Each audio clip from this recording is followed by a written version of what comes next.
মধ্যপ্রাচ্যের চলমান সংঘাত যেন ধীরে ধীরে নতুন এক বাস্তবতা সামনে আনছে।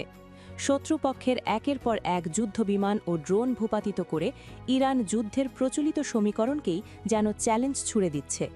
প্রশ্ন উঠছে, মধ্যপ্রাচ্যে ইরানের বিরুদ্ধে সামরিক অভিযান চালাতে গিয়ে কি এবার অপ্রত্যাশিত চাপে পড়ছে মার্কিন যুক্তরাষ্ট্র? আর চলমান এই সংঘাতই কি ইরানকে আরও শক্তিশালী করে তুলছে? বিশ্লেষকরা বলছেন, বিশ্বের অন্যতম সামরিক পরাশক্তি যুক্তরাষ্ট্রের বিরুদ্ধে সরাসরি লড়াইয়ে নেমে ইরান শুধু টিকে থাকেনি, বরং পাল্টা প্রতিরোধ গড়ে তুলে নিজেদের সক্ষমতার নতুন দৃষ্টান্ত স্থাপন করছে। এতে করে যুদ্ধক্ষেত্রে ইরানের আত্মবিশ্বাস যেমন বাড়ছে, তেমনি কৌশলগত অবস্থানও শক্তিশালী হচ্ছে। কাউন্সিল ফর আরব ব্রিটিশ আন্ডারস্ট্যান্ডিংয়ের পরিচালক ক্রিস ডোয়েল কাতার ভিত্তিক সংবাদ মাধ্যম আল জাজিরাকে দেওয়া এক সাক্ষাৎকারে বলেন, এই সংঘাতে প্রথমবারের মতো মার্কিন যুদ্ধবিমান ভূপাতিত করার ঘটনা ইরানের জন্য অত্যন্ত তাৎপর্যপূর্ণ। এর মাধ্যমে ইরান প্রমাণ করেছে যে তারা সরাসরি একটি পরাশক্তির মোকাবিলা করতে সক্ষম। ইরানের দাবি অনুযায়ী এই যুদ্ধে যুক্তরাষ্ট্র ইতোমধ্যে একাধিক যুদ্ধবিমান হারিয়েছে।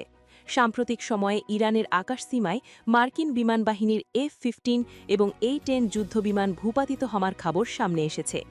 এর আগে ইরাক, কুয়েত ও সৌদি আরব অঞ্চলেও মার্কিন বাহিনীর বিভিন্ন যুদ্ধবিমান ও সামরিক বিমান ক্ষতিগ্রস্ত হওয়ার তথ্য পাওয়া গেছে।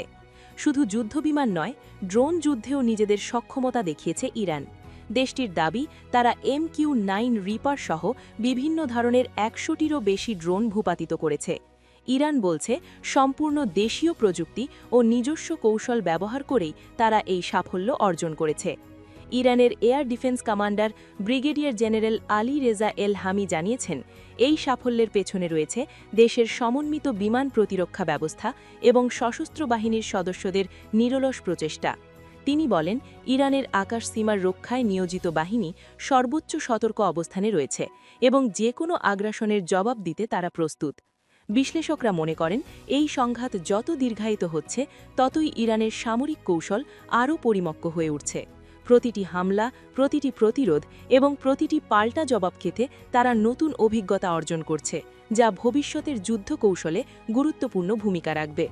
সব মিলিয়ে বর্তমান পরিস্থিতি ইঙ্গিত দিচ্ছে, মধ্যপ্রাচ্যের এই সংঘাত শুধু তাৎক্ষণিক সামরিক লড়াই নয়, বরং দীর্ঘমেয়াদে শক্তির ভারসাম্যেও পরিবর্তন আনতে পারে।